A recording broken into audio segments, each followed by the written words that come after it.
Let's put an empty div directly into the body tag and only set a height to it. This means the width of the div will be the same as the browser window. If we lower the browser width, the div will get narrower as well. Then we assign the background property to the div and display an image using it.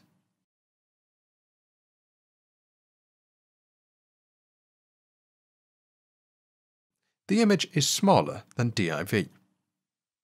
If we lower the browser width, we can see the size of the div will change with the browser window, but the image inside will not change at all. This means by default, background images are not responsive. So how do we solve this problem? This requires us to learn a new CSS property, background size. Because the background size property is a new CSS3 property, we need to prepare it for different browsers. The next question is, what kinds of value should we assign to the background size property? The commonly used values are length, contain, cover, and percentage value.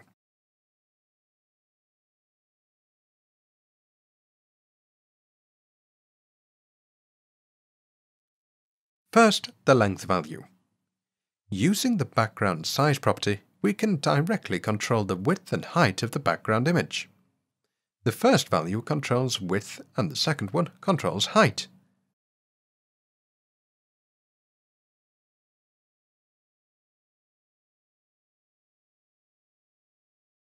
But if you only set the first value, the system will set the second value to auto for you.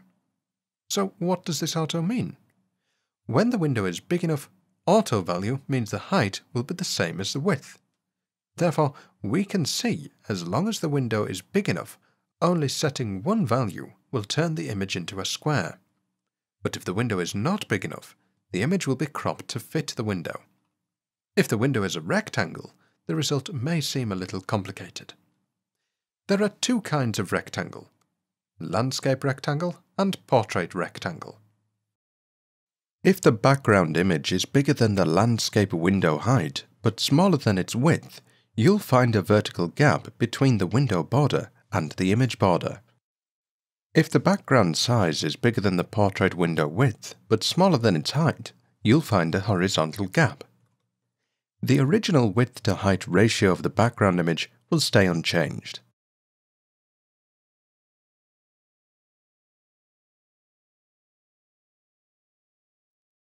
We've explored the length value, but in this lesson we'll explore the contain and cover value.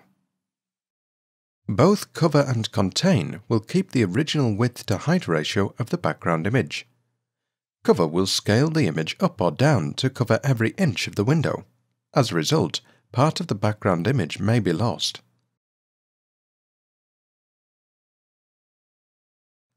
Contain, however, will always keep the background image intact. Therefore, when window and the background image have different width to height ratios, only a part of the window will be covered. There will be gaps left.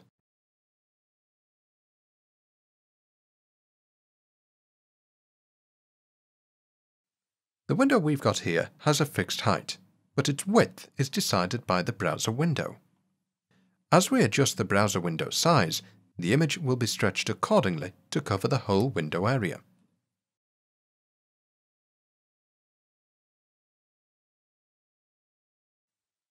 Contain will scale up or down the image to cover up as much of the window as possible, but the image's original width to height ratio will stay unchanged.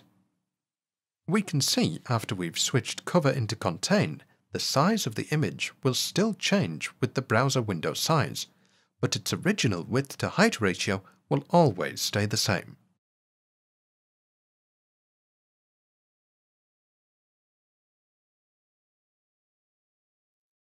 In this lesson, we're exploring the percentage value. Let's first try 100%.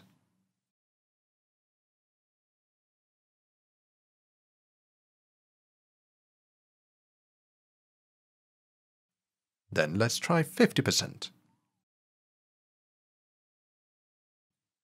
Then 10%.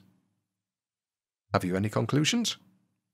Using percentage, we can control the percentage of the window being covered by the background image. At this moment, the window's div's width is decided by the browser window. If we lower the browser width, we can see the background image is resizing accordingly as well. The width to height ratio of the background will be the same as its window div.